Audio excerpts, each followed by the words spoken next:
நீங்கள் பார்த்து கொண்டிருப்பது நாட்டுக்கோட்டை நகரத்தார் டிவி. அனைவருக்கும் வணக்கம். வணக்கம். நாங்கள் மக்கள் இசை கலைஞர்கள் செந்தில் கணேஷ், ராஜலட்சுமி. நம்ம நாட்டுக்கோட்டை நகரத்தார் டிவி யூடியூப் சேனலை மறக்காம லைக் பண்ணுங்க, ஷேர் பண்ணுங்க, கமெண்ட் பண்ணுங்க, சப்ஸ்கிரைப் பண்ணிட்டு பக்கத்தில் இருக்க பெல் பட்டனை கிளிக் பண்ணிடுங்க. நன்றி.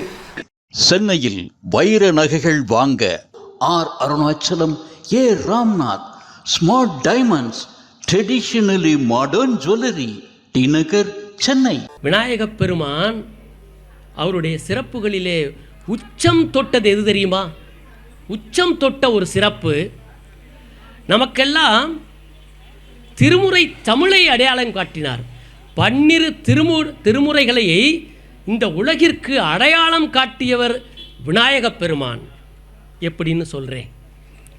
ஒரு 4 சிறப்புகளை மட்டும், விநாயகருக்கு ஏகப்பட்ட சிறப்புகள் இருக்குது, ஒரு 4 சிறப்புகளை உங்கள் நெஞ்சத்திலே பதிய வைக்க வேண்டும் ஆசை.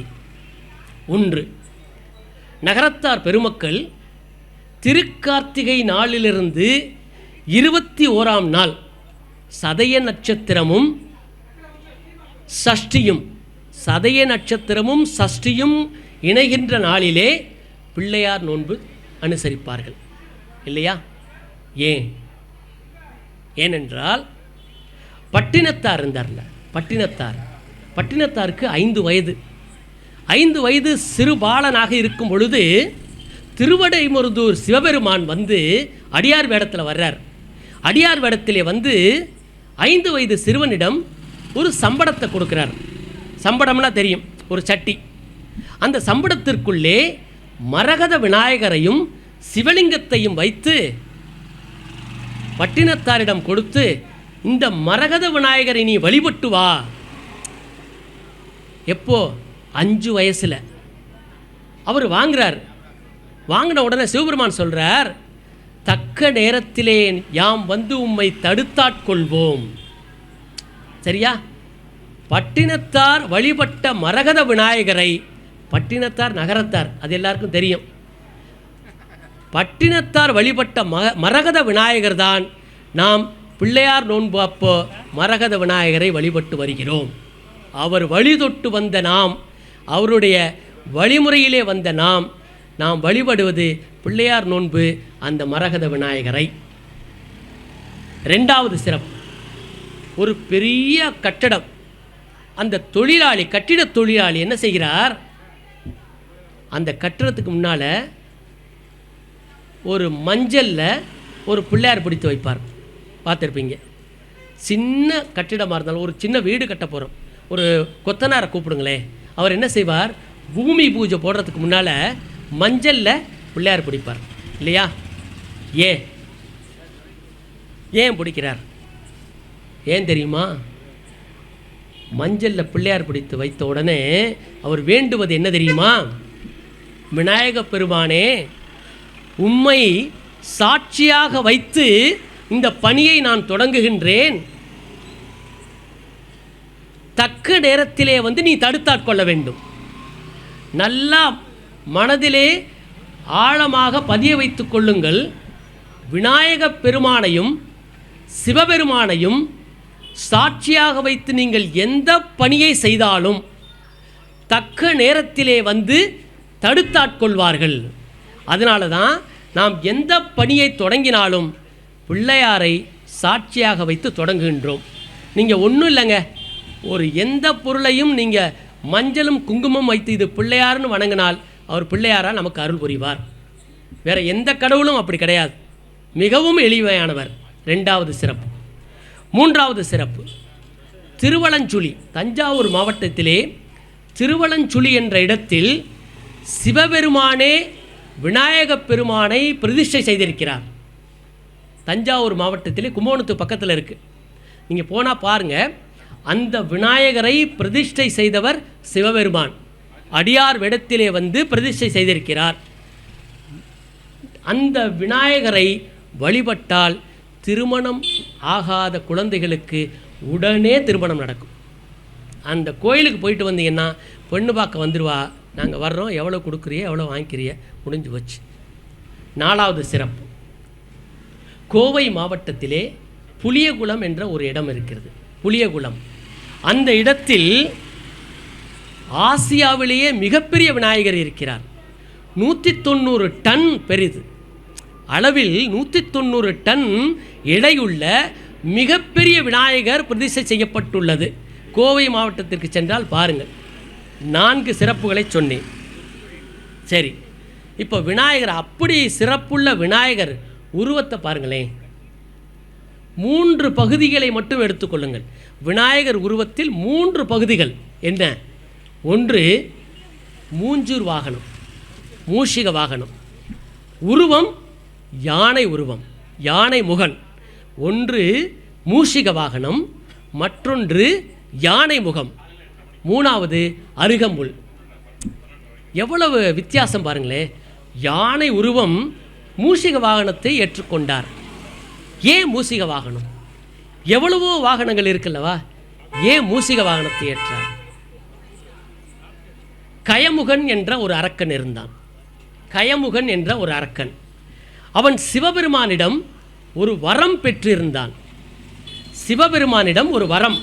என்ன வரம் தெரியுமா? தன்னை எவராலும் இந்த உலகத்திலே ஆயுதங்களால் அழிக்க முடியாது, அப்படி ஒரு வரம் கொடு. சிவபெருமான் கொடுத்துட்டார்.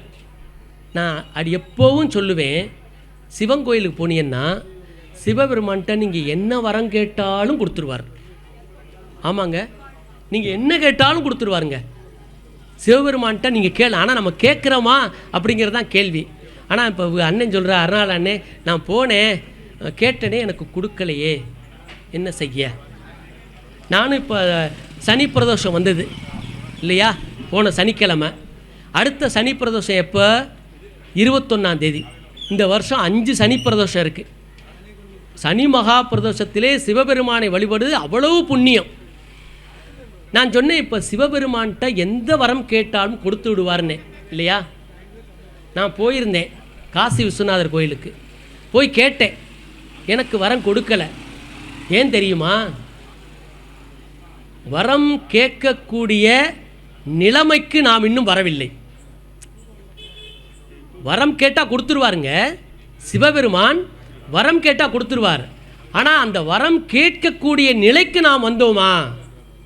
வள்ளுவ பெருந்தகை மிக அழகாக சொன்னார் அல்லவா, வெள்ளத்தனையது மலர் நீட்டம் மாந்தர்தம் உள்ளத்தனையது உயர்வு, உள்ளத்தால் உயர வேண்டும். அப்போ தான் சிவபெருமான் கிட்ட நம்ம போக முடியும் இல்லையா. கயமுகன் என்ன வரம் கேட்டான்? ஆயுதங்களால் எவராலும் என்னை அழிக்க முடியாத வரத்தை கொடு, இந்தா வாங்கிக்க. சிவபெருமான் கொடுத்துட்டார். சரி, அந்த வரத்தை பெற்றவுடனே கயமுகன் என்ன செய்தான்? தேவர்களையும் முனிவர்களையும் தேவ புருஷர்களையும் எல்லாரையும் கொடுமைப்படுத்துகிறான். தாங்க முடியாத கொடுமைகள். எல்லாரும் சிவபெருமான்ட்ட சொன்னாங்க, ஏயா நீ சும்மா இருக்கப்படாதா, நீ பாட்டுக்கு வரத்தை கொடுத்துட்ட, அவன் எங்களை எல்லாம் படுத்துறானே, என்ன செய்கிறது? சிவபெருமான் சொன்னார், கவலைப்படாதீர்கள். அந்த கயமுகனை சம்ஹாரம் பண்ணுவதற்காக விநாயகப் பெருமானை அவதரித்தார். அந்த நாள்தான் சதுர்த்தி தினமாக நாம் கொண்டாடுகிறோம், விநாயக சதுர்த்தியாக கொண்டாடுகிறோம். சரி, விநாயகர் போய் கயமுகனை அழிச்சாரா? முடியலை. ஏன்னா அவன் வரம் வாங்கியிருக்கேன். என்னன்னு வரம்? ஆயுதங்களால் என்னை கொல்ல முடியாது. விநாயகப் பெருமான் என்ன செஞ்சார் தெரியுமா? தன்னுடைய வழக்கும்பை ஒடித்து சிவமந்திரத்தை சொல்லி வீசினார். நமச்சிவாய 5 எழுத்து மந்திரத்தை சொல்லி வீசினார். வீசின உடனே என்னாச்சு? கயமுகன் இறந்தானா? இல்லை, பெருச்சாளி உருவம் எடுத்தான். தான் எடுத்த உருவத்தை மாற்றி பெருச்சாளி உருவம் எடுத்து விட்டான். இவரோ யானை உருவத்திலே இருக்கிறார். அங்கே பெருச்சாளி இருக்கிறது. விநாயகப் பெருமான் பெருச்சாளியை பார்த்த உடனே கருணை காட்ட ஆரம்பித்து விட்டார். கருணை உள்ளத்தோடு பார்த்தவுடன் அந்த பெருச்சாளி தான் செய்த தவறை உணர்ந்து மன்னிப்பு கேட்க, உடனே விநாயகப் பெருமான் சொன்னார், நீயே என்னோடு வந்துவிடு, உன்னை வாகனமாக நான் ஏற்றுக்கொள்கிறேன். மூஷிக வாகனம் ஒன்னாச்சா? 2வது உருவம் யானை முகம். ஏன் யானை முகம்? குதிரை முகம் வச்சுக்கலாம் தானே இல்லையா, பசு முகம் வச்சுக்கலாம் தானே. ஏன் யானை முகம்? கஜாசுரன் என்ற ஒரு அரக்கன் இருந்தான். கஜாசுரன் மிகப்பெரிய வல்லமை படைத்தவன். கடும் தவம் புரிந்தான். கடும் தவம் புரிந்து சிவபெருமானை ஒரு வரம் கேட்டான். என்ன வரம் கேட்டான்? சிவபெருமான் சொன்னார், உனக்கு என்ன வர வேண்டுமோ கேள், தருகிறேன். கஜாசுரன் சொன்னா, ஐயா நீ என் வயிற்றிலே வந்து லிங்கமாக அமர வேண்டும். எப்படி வரம் பாருங்க. சிவபெருமான்கிட்ட கேட்குறான். சிவபெருமான் சொன்னார், நீ உனக்கு என்ன வேணுமோ கேள், நான் தர்றேன். அப்போ இவர் கேட்குறார், யார்? கஜாசுரன் கேட்குறார், நீ என்னுடைய வயிற்றிலே லிங்கமாக உருவெடுக்க வேண்டும். அப்படி ஆகட்டும். வரம் என்ன கேட்டாலும் கொடுப்பாருன்னு சொன்னேன் இல்லையா? அதுதான் கொடுக்கறது, சிவபெருமான் கொடுக்கறது. லிங்கமாக கொடுத்துட்டார். கஜாசுரனுடைய அடிவயிற்றிலே லிங்கமாக போய் சேர்ந்து விட்டார். இந்த செய்தி கைலாயத்துக்கு போணுச்சு. எங்கே? பார்வதி அம்மையாருக்கு. சும்மா விடுவாளா? ஏயா விளங்காதவனே, அவன்தான் கேட்டானா உனக்கு கொடுக்கறதுக்கு எங்கேயா போச்சு? நம்ம வீட்டில் இடிக்கிறாள்ல, ஏதாவது ஒன்று தவறு பண்ணிட்டோம்னா உடனே அங்கே பார்வதி அம்மையார் பயங்கர கோபம். அவன் வயிற்றில் போய் லிங்கமாக இருக்கிறதுக்கா நீ வரம் கொடுப்ப? இப்போ இங்கே யாரையா பார்க்குறது இல்லையா? கைலாயத்தில் நான் ஒருத்தர் இருக்கேங்கிறது தெரியுங்க, நினப்பு இருக்கா இல்லையா? எவ்வளவு திட்டு வாங்கியிருக்கிறோம் ஏனே? ஆமாங்கிறா அண்ணே இல்லையா? அப்போ பார்வதி அம்மையார் பயங்கர கோபம். இவர் கேட்டதெல்லாம் கொடுத்துட்டு வந்துடுறாரு. கேட்குறவங்களுக்கெல்லாம் கொடுத்துட்டு வந்துடுறாரு. என்னை ஒரு வார்த்தை கேட்கக்கூடாது சொல்கிறாள்ல, என்ன அருணாலும் சொல்கிறாள்ல, என்ன பண்ண? நம்ம அப்போ தெரிய மாட்டேங்குது இல்லையா? கொடுத்துட்டு வந்துடுற. அதுக்கப்புறம் வீட்டில் திட்டு வாங்கிக்கிறோம், அடி வாங்கிக்கிறோம், அது வேறன்னு வச்சுக்கோங்க. என்னண்ணே? அனுபவங்கிறா. அந்த மாதிரி பார்வதி இவன் இந்த மனுஷன் கேட்குற வரத்தையெல்லாம் கொடுத்துட்டு வந்துடுறாரு. இப்போ போய் கஜாசுரனுடைய வகுத்தில் போய் லிங்கமாக அமர்ந்துட்டாரு. இங்கே கைலாயத்தில் என்னையா பண்ணுறது? கோபம். என்ன செய்தால் நேராக அண்ணன்ட்ட போனான். அண்ணன்ட்ட போய், அண்ணே யார்? விஷ்ணு பகவான்கிட்ட. விஷ்ணுகிட்ட போய் இந்த மாதிரி, இந்த பாரு உன் மச்சினை பண்ண வேலையை பார்த்தியா? என்னம்மா பண்ண? கஜாசுரன் வகுத்தில் போய் வரம் கேட்டானா, கொடுத்துட்டு அங்கே போய் உட்காந்துட்டாரு. நான் என்ன பண்ணுறது? அப்படியா? கவலைப்படாத. நந்தி கைலாயத்திலே காவல் தெய்வம் யார்? நந்தி பகவான். நந்தியை வாப்பா, போய் கஜாசுரன் அரண்மனைக்கு போய் கூட்டிகிட்டு வருவோம் மச்சினனை அப்படின்னு 2 பேரும் கிளம்புறாங்க. கிளம்பும்போது கஜாசுரன் அரண்மனைக்கு நந்தி பகவானும் விஷ்ணுவும் போகிறாங்க. அந்த உருவத்தில் போனால் தெரிஞ்சு போயிருங்கிறதுக்காக தெருக்கலைஞர்கள், தெருக்கூத்து கலைஞர்கள் வேடத்தில் போகிறாங்க 2 பேரும்.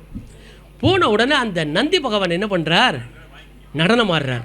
ஏன்னா கஜாசுரனுக்கு இந்த நடனக்கலையில் ரொம்ப ஈடுபாடு உண்டு.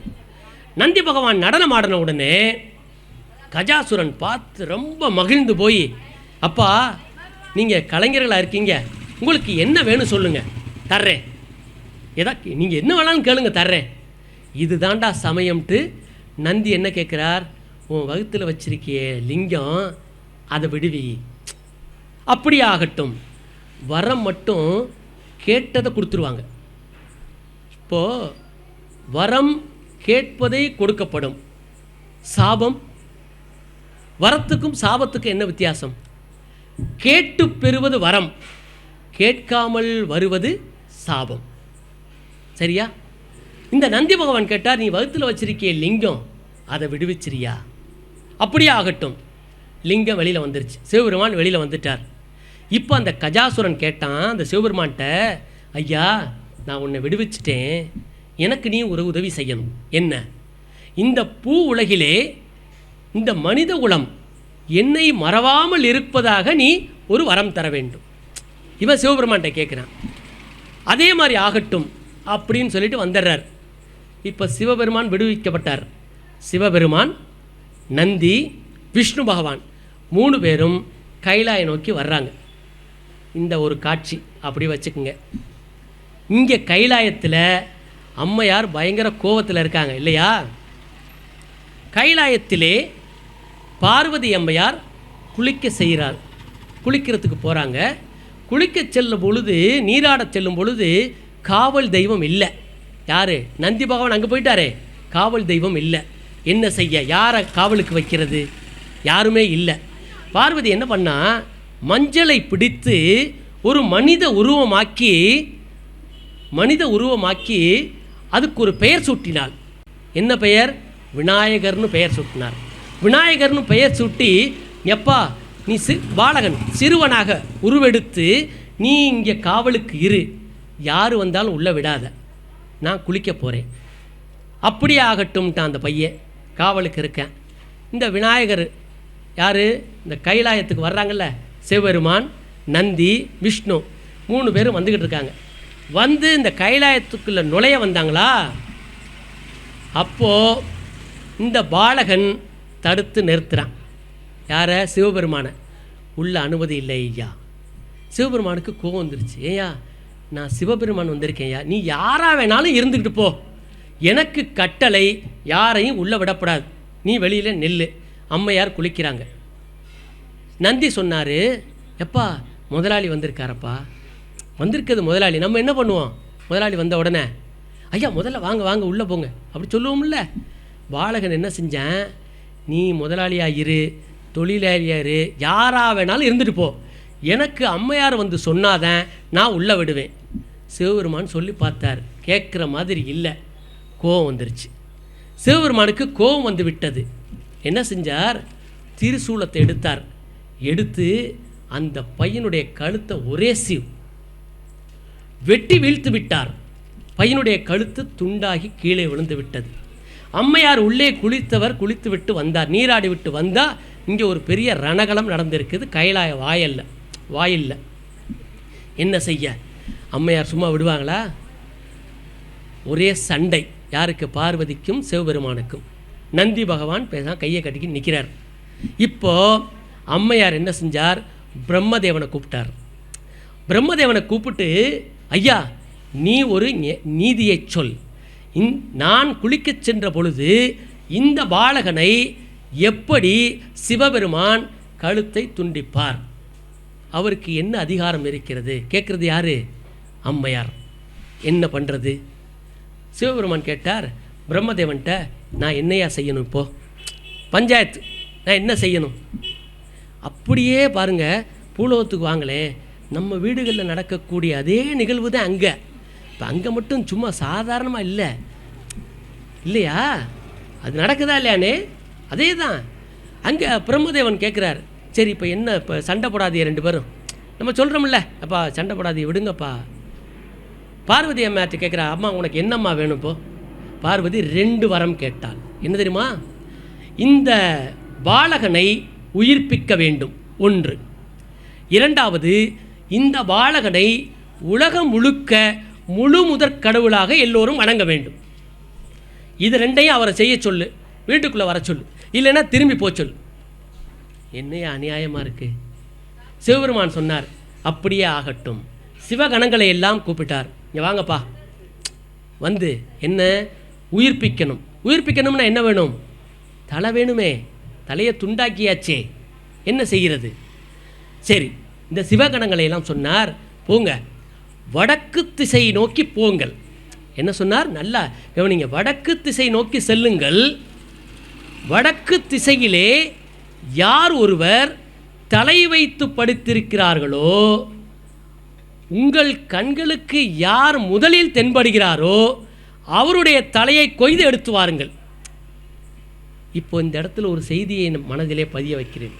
வீட்டில் எல்லாரும் சொல்லுவாங்க, வடக்கு பக்கம் தலை வச்சு படுக்காதிய இல்லையா? இங்கே இது அப்படியே இதோட பொருத்தி பாருங்கள். சிவபெருமான் சொன்னார் சிவகணங்களிடம், வடக்கு திசை நோக்கி போங்க, வடக்கு திசையிலே யார் ஒருவர் தலை வைத்து படுத்திருக்கிறாரோ, உங்கள் கண்களுக்கு யார் புலப்படுகிறார்களோ அவருடைய தலையை கொய்து வாருங்கள். சிவகணங்கள் எல்லாம் போணுச்சு. போனால் இவங்க கண்ணுக்கு முதல்ல பட்டது யார் தெரியுமா? கஜாசுரன். அங்கே கஜாசுரன் படுத்திருக்க அவனுடைய தலையை கொய்து வந்தார்கள். அந்த தலையை இந்த பாலகனிடம் பொருத்தினார். விநாயகர் உருவம் யானை முகத்தோடு வந்தது. கேட்ட வரம் கிடைத்தது. இந்த யானை முகத்திற்கு பெயர் வைத்தார்கள் விநாயகப் பெருமான் என்று. உலகம் முழுக்க முழு முதற் கடவுளாக இன்றும் நாம் வணங்கி கொண்டிருக்கிறோம். யானை முகத்தான். அடுத்தது 3வது, நான் 3 உருவம் சொன்னேன் இல்லையா? 3 பொருள். 1 மூஷிக வாகனம், யானை முகம். 3வது அருகம்புல். எத்தனையோ செடிகள் இருக்கின்றன, எத்தனையோ தாவரங்கள் இயற்கையிலே. ஏன் அருகம்புல் எடுத்தார்? ஏன் தெரியுமா?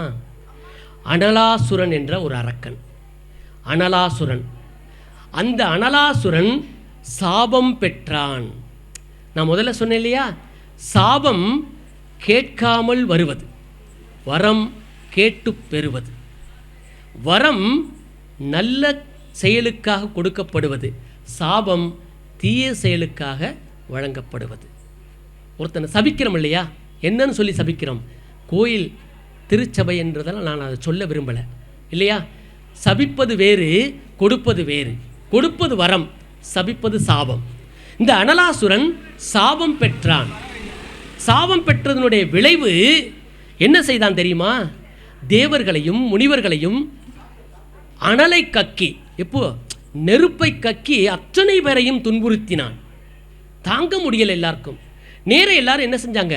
விநாயகப் பெருமானை வந்து வழிபட்டார்கள். பிள்ளையாரப்பா நீந்தாப்பா காப்பாற்றணும், நாம் வேண்டுறோம் இல்லையா? பிள்ளையாரப்பா நீந்தாப்பா காப்பாற்றணும், இன்றைக்கி போகிற காரியம் நல்லபடியாக நடக்கணும் வேண்டுறோம்ல.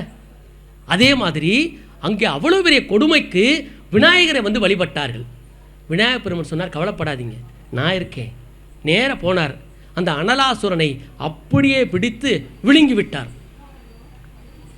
விழுங்கிட்டார். அவனும் நெருப்பு உருவிலே இருக்கிறான், அப்படியே பிடிச்சி விழுங்கிட்டார். உடலுக்குள்ளே சென்றவுடனே அந்த நெருப்பு அவருடைய உடம்பு முழுக்க பற்றி கொண்டது. விநாயகப் பெருமான் உடல் முழுக்க வெப்பம் தனியவே இல்லை, யாருமே கிட்டக்க போக முடியல. இப்போ என்ன செய்கிறது? விநாயகப் பெருமான் என்ன செஞ்சார் தெரியுமா? சக்தியை வணங்கினார், பார்வதி தேவியை வணங்கினார். தேவி சக்தியே, நீர்தான் எம்மை காப்பாற்ற வேண்டும். யார்? விநாயகப் பெருமான் வணங்குகிறார். சக்தி தேவி என்ன செஞ்சார்? சப்த ரிஷிகளை அனுப்பி ஒரு சான் உயரமுள்ள 21 அருகம்புல்லை எடுத்து வந்து, நல்லா கவனிங்க, அந்த அருகம்புல்லுக்கு எவ்வளவு உயரம் இருக்கும்? ஒரு சான் தான் இருக்கும். அந்த ஒரு சான் உயரமுள்ள 21 அருகம்புல்லை எடுத்து வந்து விநாயகப் பெருமானுடைய தலையிலே வைத்தார்கள். விநாயகப் பெருமான் உச்சி குளிர்ந்தார், அனல் அத்தனையும் அடங்கிவிட்டது, அவருடைய வெப்பம் அனைத்தும் தணிந்து விட்டது. விநாயகப் பெருமான் உள்ளம் மகிழ்ந்தார். அப்போ ஒரு செய்தியை சொன்னார், என்னை வணங்குபவர்கள் எவராக இருந்தாலும், அருகம்புல்லை வைத்து வணங்குபவர்களாக இருந்தால் அவர்கள் உள்ளம் மகிழ அவர்களுக்கு அருள் புரிவேன். இப்போ அருகம்புல் வந்துருச்சா? அதுதான் அருகம்புல்லுடைய மகத்துவம்.